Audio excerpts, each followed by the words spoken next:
Hello students, welcome back to Vandana's tutorial.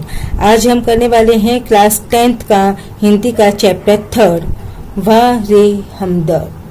इसके पहले हमने चैप्टर 1 और 2 कर चुके हैं और उसके स्वाध्याय भी कर चुके हैं। अगर आपने वो वीडियोस मेरे नहीं देखे तो उन्हें चाहकर जरूर से देख लीजिएगा।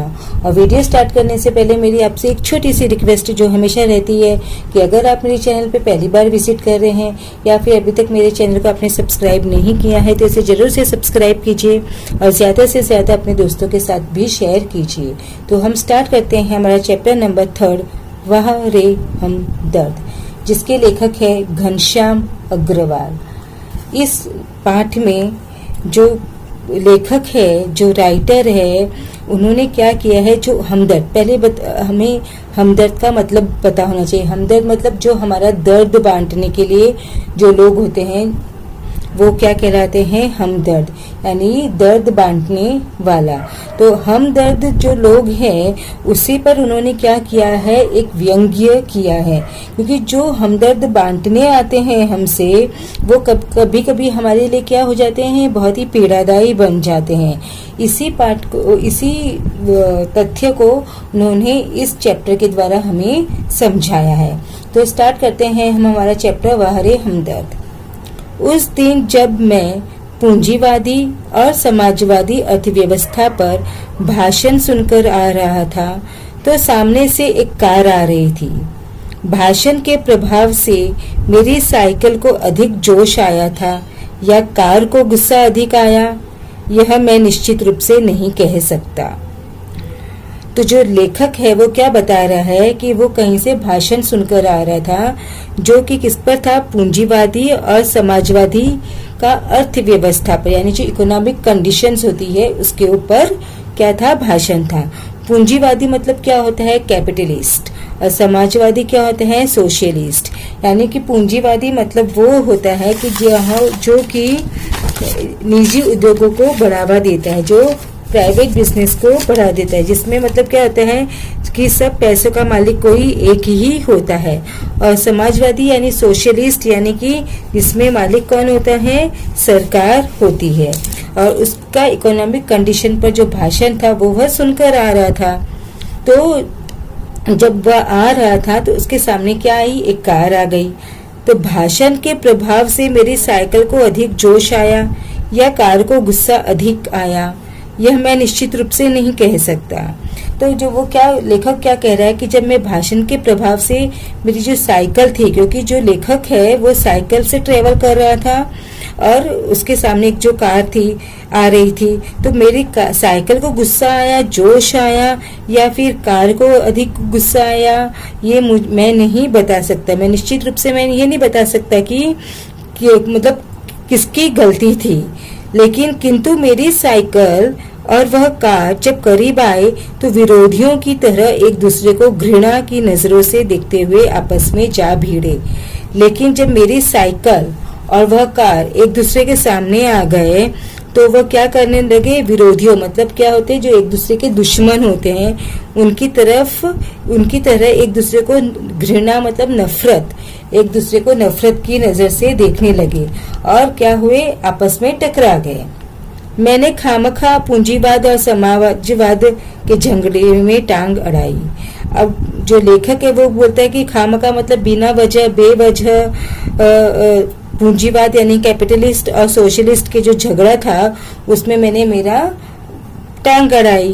तो इसकी वजह से मेरी जो टांग है वो टूट गई। फलस्वरूप मतलब परिणाम स्वरूप। दुर्घटना के बाद आज भी इंसानियत कायम है, यह सिद्ध करने के लिए कुछ लोग मेरी तरफ दौड़े। जब मेरा एक्सीडेंट हुआ, दुर्घटना हुई, तो उसके बाद आज भी जो इंसानियत है, जो ह्यूमैनिटी है, वो आज भी जिंदा है, ये प्रूव करने के लिए कुछ लोग मेरी तरफ दौड़े, कुछ लोग मेरी तरफ दौड़कर आए। आंख खुली तो मैंने अपने आप को एक बिस्तर पर पाया और जब मेरी आंख खुली, जब मुझे होश आया तो मैंने कहाँ देखा, अपने आप को एक बिस्तर पर देखा।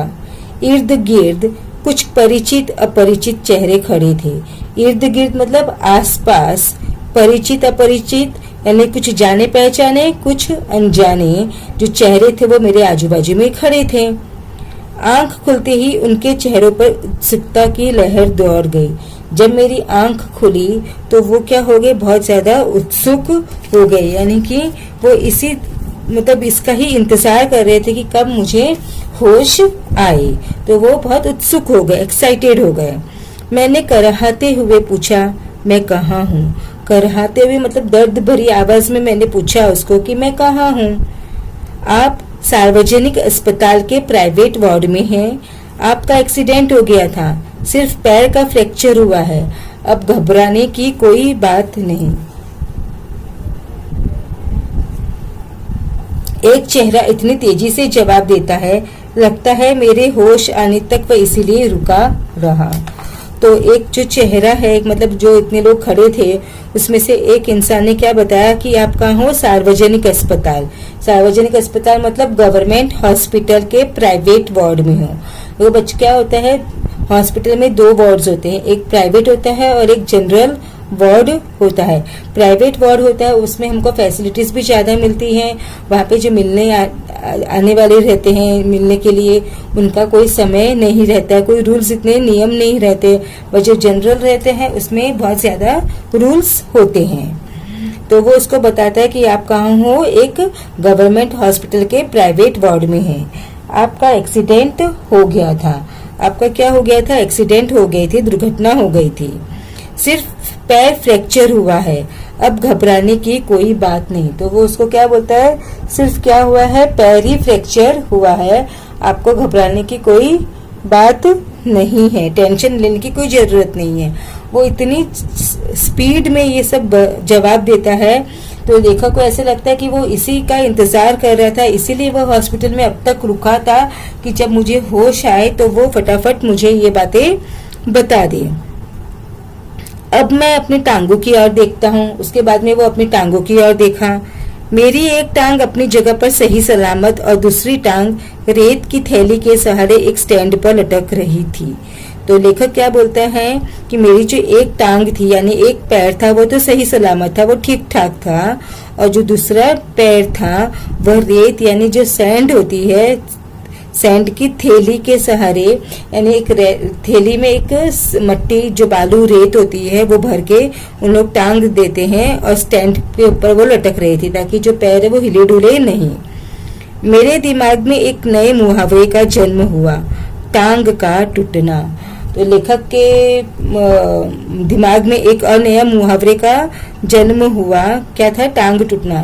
तो इसका मतलब क्या हुआ, यानी सार्वजनिक अस्पताल में कुछ दिन रहना। टांग टूटने का मतलब क्या होता है? गवर्नमेंट हॉस्पिटल में कुछ दिन रहना। सार्वजनिक अस्पताल का ख्याल आते ही मैं कांप उठा। तो जैसे उसको ध्यान आया कि मैं कहाँ पर हूँ, गवर्नमेंट हॉस्पिटल में हूँ, तो वो बहुत कांप गया, बहुत घबरा गया। अस्पताल वैसे ही एक खतरनाक शब्द होता है, फिर यदि उसके साथ सार्वजनिक शब्द चिपका दो तो समझो आत्मा से परमात्मा के मिलन होने का समय आ गया। एक तो पहले से ही अस्पताल के नाम क्या होता है, अस्पताल से हम सबको डर लगता है, सब एक डेंजरस शब्द होता है कि अस्पताल में जाना है, डॉक्टर के पास जाना है। बहुत सारे लोग हैं जो इस्लाम से बहुत डरते हैं, और जब भी हमको ये बता दिया जाए कि तुम गवर्नमेंट हॉस्पिटल में हो तो समझ जाओ कि आत्मा का परमात्मा से मिलन होने का समय आ गया है, यानी कि हमारा अंतिम समय करीब आ गया है। क्योंकि ऐसा माना जाता है कि गवर्नमेंट हॉस्पिटल में जरा भी लोग पेशेंट्स का ध्यान नहीं रखते, सुविधाएं नहीं होती है, उन लोगों को सिर्फ पेशेंट की कुछ चिंता नहीं होती है, कुछ फिक्र नहीं होती है। तो इसलिए गवर्नमेंट हॉस्पिटल में जाने से लोग क्या होते हैं, डरते हैं। अब मुझे यूं लगा कि मेरी टांग टूटना मात्र एक घटना है और सार्वजनिक अस्पताल में भर्ती होना दुर्घटना। तो अब लेखक को क्या लगता है कि जो मेरी टांग टूटी वो तो एक बहुत छोटी सी मामूली सी बात है, एक घटना है, और सार्वजनिक अस्पताल में भर्ती होना दुर्घटना, यानी जब मैं गवर्नमेंट हॉस्पिटल में एडमिट हुआ वो बहुत ज्यादा बड़ी बात हो गई। क्योंकि सार्वजनिक अस्पताल मतलब गवर्नमेंट हॉस्पिटल में लोग जाने से बहुत डरते हैं। टांग से ज्यादा फिक्र मुझे उन लोगों की हुई जो हमदर्दी जताने मुझसे मिलने आएंगे। अब लेखक को अपनी टांग की तो टेंशन थी, बट उससे भी ज्यादा टेंशन उसको किस चीज की होने लगी, क्योंकि जो अब लोग उससे हॉस्पिटल में मिलने के लिए आने वाले हैं, जो हमदर्दी जताने यानी जो दर्द बांटने के लिए लेखक से मिलने के लिए कहाँ आएंगे, अस्पताल में आएंगे। ये मिलने जुलने वाले कई बार इतने अधिक आते हैं और कभी कभी इतना परेशान करते हैं कि मरीज का आराम हराम हो जाता है, जिसकी मरीज को खास जरूरत होती है। तो लेखक कहते हैं कि जो मिलने जुलने वाले, जो हॉस्पिटल में आने वाले लोग होते हैं, वो कई बार तो इतने ज्यादा आ जाते हैं और इतना ज्यादा परेशान करते हैं कि मरीज है, जिसको जो पेशेंट है, उसको आराम की ज्यादा जरूरत होती है, लेकिन उसका जो आराम है वो कर ही नहीं पाता, उसका आराम ही हराम हो जाता है, जबकि पेशेंट को आराम की सबसे ज्यादा जरूरत होती है। जनरल वार्ड का तो एक नियम होता है,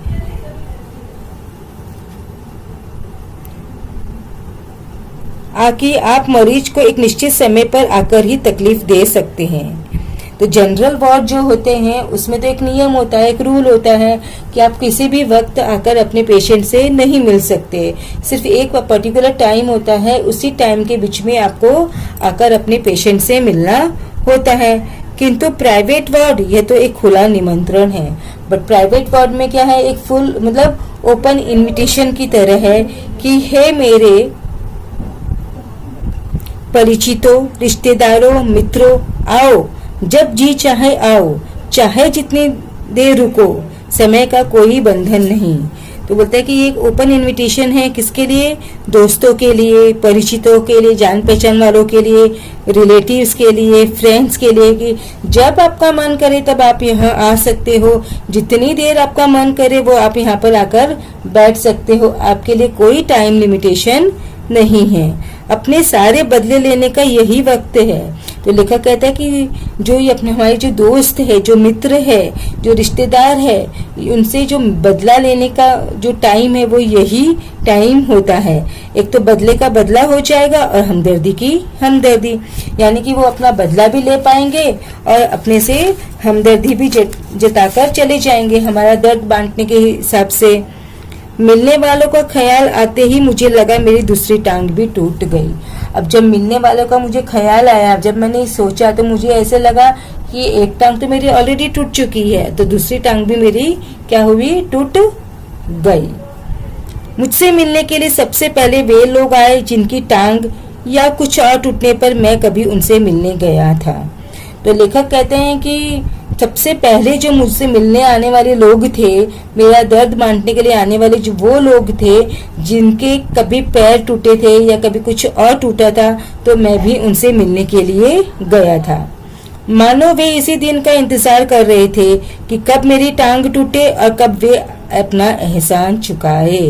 तो लेखक कहता है कि जो वो लोग आए थे, तो शायद वो ऐसे लोग थे, वो भी इसी दिन का इंतजार कर रहे थे, वेट कर रहे थे कि कब वो हमसे मिलने आए, तो कब हमें भी ऐसा मौका मिले कि हम उनसे मिलने जाएं, ताकि हम अपना जो एहसान है वो चुका सके। इनकी हमदर्दी में ये बात खास छिपी रहती है कि देख बेटा, वक्त सब पर आता है। जब वो हमदर्दी जताने आते हैं तो उनकी बातों में से ऐसा लगता है कि देख बेटा, उस वक्त मेरा वक्त था, तू मुझसे मिलने आया, आज तेरा वक्त है, देख मैं तुझसे मिलने आया हूँ। तो कि वो ये बताते हैं कि वक्त है वो सबका एक जैसा नहीं रहता, वक्त सब पर आता है। दर्द के मारे एक तो मरीज को वैसे ही नींद नहीं आती, यदि थोड़ी बहुत आ भी जाए तो मिलने वाले जगा देते हैं। तो लेखक कहते हैं कि एक तो जो पेशेंट रहता है वो ऑलरेडी इतने दर्द में रहता है तो उसको नींद नहीं आती, लेकिन अगर गलती से थोड़ी बहुत नींद आ भी गई तो जो मिलने वाले लोग होते हैं, जो हमदर्दी जताने वाले लोग जो आते हैं, वो आकर जगा देते हैं। खासकर वे लोग जो सिर्फ औपचारिकता निभाने आते हैं, और खासकर वे लोग जो जिनको उनके दर्द से, पेशेंट के दर्द से कोई लेना देना नहीं है, वे सिर्फ किस लिए आते हैं, औपचारिकता निभाने। औपचारिकता निभाने मतलब एक फॉर्मेलिटी को पूरा करने, एक फॉर्मेलिटी निभाने के लिए आते हैं कि देख मैं एक फॉर्मेलिटी के लिए तुझसे मिलने आया हूँ, लेकिन तेरे दर्द से, तेरी परेशानी से मेरा कोई लेना देना नहीं है। इन्हें मरीज से हमदर्दी नहीं होती, वे सिर्फ सूरत दिखाने आते हैं। उनके कोई टेंशन नहीं, उनके कोई फिक्र नहीं होती है, वो सिर्फ अपना चेहरा दिखाने आते हैं। देख मैं भी आ गया हूँ, तू देख ले मुझे, मैं तुझसे मिलने आया हूँ। ऐसे में एक दिन मैंने तय किया कि आज कोई भी आए मैं आंख नहीं खोलूंगा, चुपचाप पड़ा रहूंगा। तो ऐसे ही मैंने एक दिन डिसाइड किया कि चाहे मुझे आज कोई भी मिलने आ जाए, पर मैं आंख खोलूंगा ही नहीं, मैं शांति से चुपचाप लेटा रहूंगा। ऑफिस के बड़े बाबू आए और मुझे सोया जानकर वापस जाने के बजाय वे सोचने लगे कि यदि मैंने उन्हें नहीं देखा तो कैसे पता चलेगा कि वे मुझसे मिलने आए थे। तो ऑफिस के जो बड़े बाबू है, यानी कि जो ऑफिस के अफसर है, वो लेखक से मिलने आए। तो लेखक जब उन्होंने देखा कि ये सोया है तो उन्हें चले जाना चाहिए था, बट वो गए नहीं। तो उन्होंने क्या सोचा कि अगर मैं उनसे बिना मिले चला जाता हूँ तो लेखक को कैसा पता चलेगा कि बड़े बाबू है वो उनसे मिलने आए हैं, क्योंकि लेखक तो सो रहे हैं तो उन्हें नहीं पता चलेगा। तो उन्हें तो ये बताना था कि देख ले भाई, मैं भी तुझसे मिलने आया हूँ। अतः उन्होंने मुझे धीरे धीरे हिलाना शुरू किया। अतः मतलब इसलिए उन्होंने मुझे स्लोली हिलाना स्टार्ट किया। फिर भी जब आंख नहीं खुली तो उन्होंने मेरी टांग के टूटे हिस्से को जोर से दबाया। अब देखो उसने क्या किया, लेखक ने आंख नहीं खोली तो उसने क्या किया, जिस पैर पर उसको लगी थी उसी टूटे हुए पैर पे उसने जोर से दबाया। अब जब लगे हुए पैर को, टूटे हुए पैर को कोई दबाएगा तो हमें क्या होगा, बड़ा दर्द होगा। तो जब लेखक को भी दर्द हुआ तो उसने दर्द के मारे कुछ चिखते हुए जब आंख खोली तो वे मुस्कुराते हुए बोले, कहिए अब दर्द कैसा है। अब ये देखो, एक तो खुद ने ही दर्द दिया, खुद ने ही टूटे हुए पैर को दबाकर प्रॉब्लम क्रिएट की और खुद ही हंसते हुए पूछ रहे हैं कि बताइए अब दर्द कैसा है। तो क्या ऐसे लोगों को पेशेंट के साथ में कोई रियल में हमदर्दी होती है? नहीं होती है। वो सिर्फ औपचारिकता निभाने के लिए वहां पर आते हैं कि भाई तो देख ले तो मुझे। मोहल्ले वाले अपनी फुर्सत से आते हैं, जो मोहल्ले वाले हैं, जो एरिया वाले लोग होते हैं, वो अपने आराम से आते हैं। उस दिन जब सोनाबाई अपने 4 बच्चों के साथ आई तो मुझे लगा कि आज फिर कोई दुर्घटना होगी। अब उनके मोहल्ले में एक सोनाबाई रहती थी, वो लेखक से मिलने आई और उनके क्या थे, 4 बच्चे थे। तो जब उन्होंने देखा कि सोनाबाई अपने 4 बच्चों को लेकर आई है तो उन्होंने सोच ही लिया कि आज कुछ न कुछ तो दुर्घटना होने वाली ही है। आते ही उन्होंने मेरी और इशारा करते हुए बच्चों से कहा, ये देखो चाचा जी। उनका अंदाज कुछ ऐसा था जैसे चिड़ियाघर दिखाते हुए बच्चों से कहा जाता है, ये देखो बंदर। तो जब सोनाबाई आती है वो अपने बच्चों से बोलती है कि ये देखो चाचा जी। तो उन्होंने कुछ इस तरह से कहा, इस स्टाइल में कहा कि जैसे जब हम चिड़ियाघर में जाते हैं बच्चों से बताते हैं ना, देखो बच्चे ये बंदर। तो उसी तरह उन्होंने उससे कहा कि ये देखो बच्चे, ये क्या है, तुम्हारे चाचा जी। बच्चे खेलने लगे, एक कुर्सी पर चढ़ा तो दूसरा मेज पर, और जो उनके बच्चे थे वो चारों के चारों बच्चे बहुत ही मस्तीखोर, बड़े ही बदमाश। तो एक बच्चा कुर्सी पर चढ़ गया तो दूसरा बच्चा मेज पर। सोनाबाई की छोटी लड़की दवा की शीशी लेकर कथकली डांस करने लगी।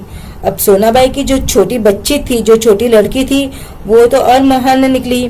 उसने दवा की शीशी ही लेकर कथकली डांस करने लगी। कथकली एक डांस का फॉर्म है, वो डांस वो करने लगी।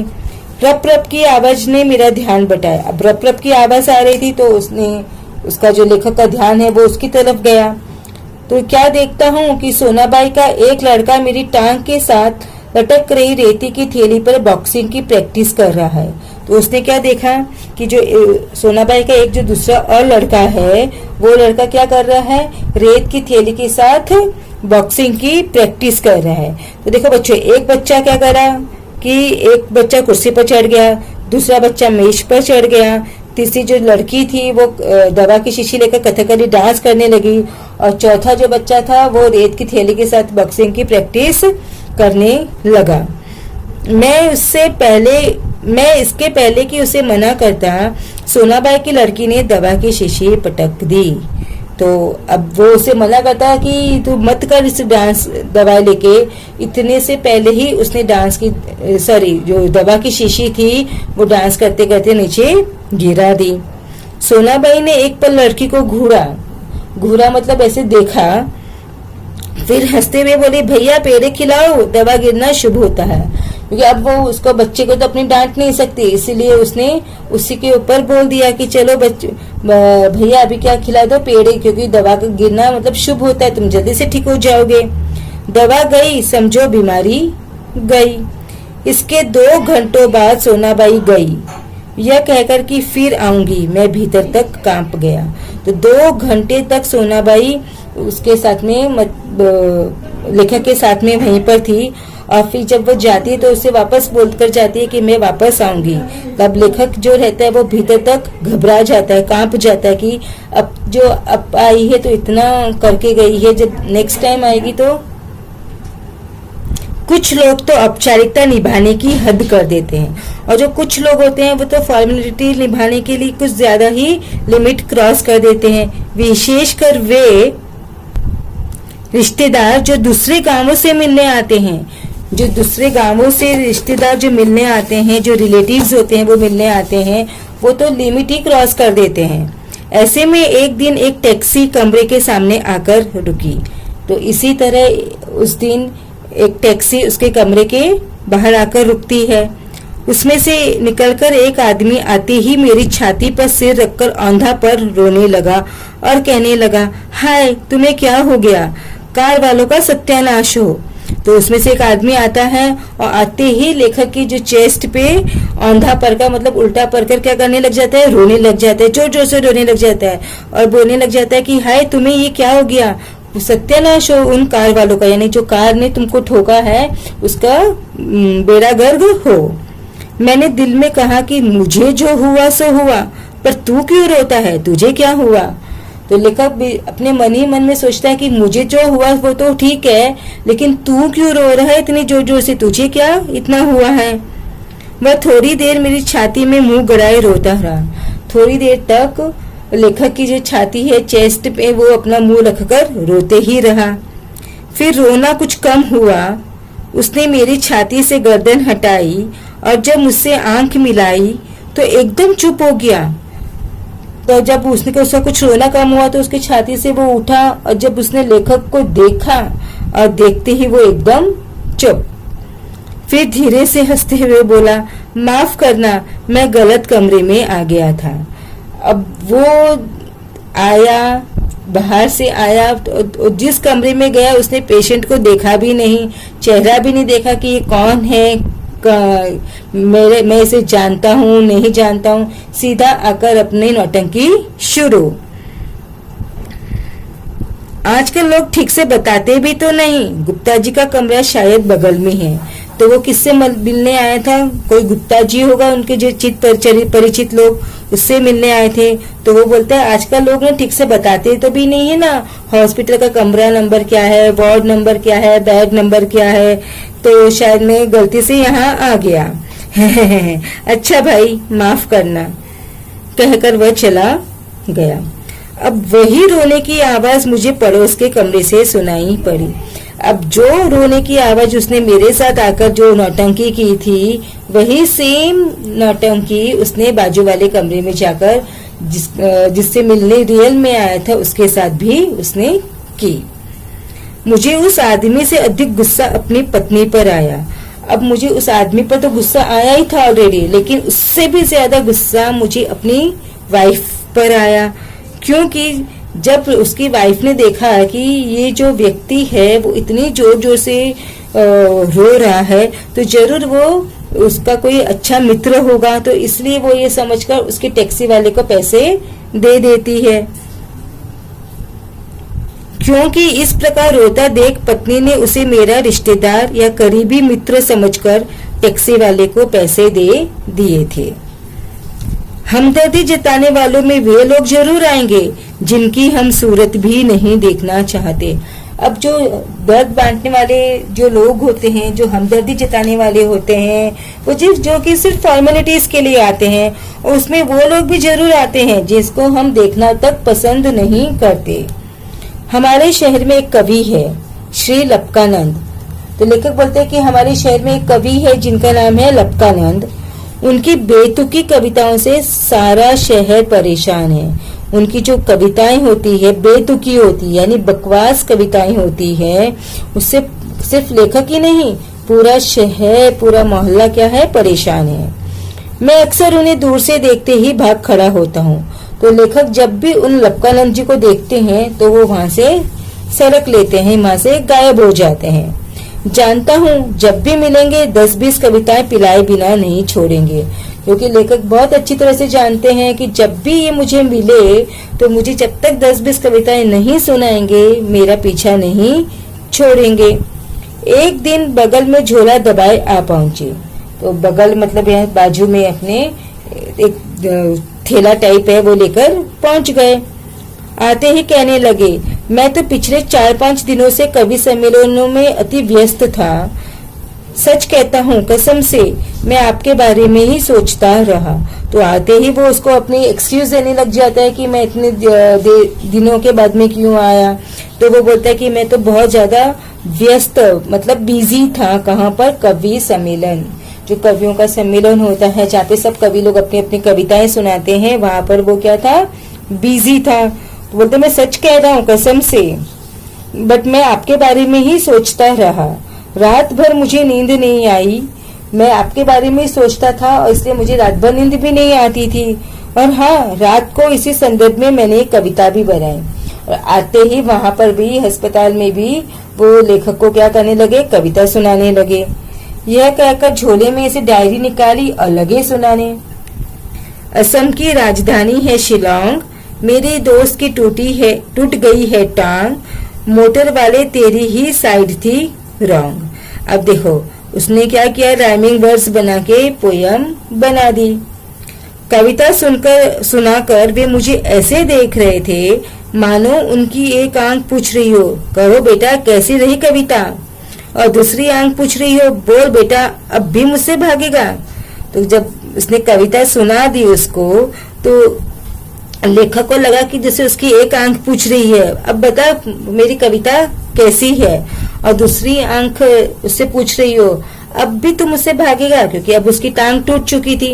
और जब टांग टूटी हुई थी तो वो कहाँ जाता था, उसे मजबूरी में उसकी कविता सुननी ही पड़ती थी। मैंने जल्दी से चाय पिलाई और फिर कविताएं सुनाने का वादा कर बड़ी मुश्किल से विदा किया।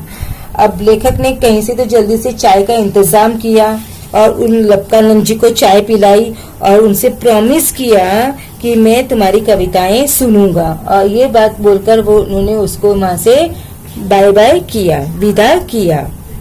अब मैं रोज ईश्वर से प्रार्थना करता हूँ कि हे ईश्वर, अगर तुझे मेरी दूसरी टांग भी तोड़नी हो तो जरूर तोड़, मगर कृपा कर उस जगह तोड़ना जहाँ मेरा कोई भी परिचित ना हो, क्योंकि बड़े बेदर्द होते हैं ये हमदर्दी जताने वाले।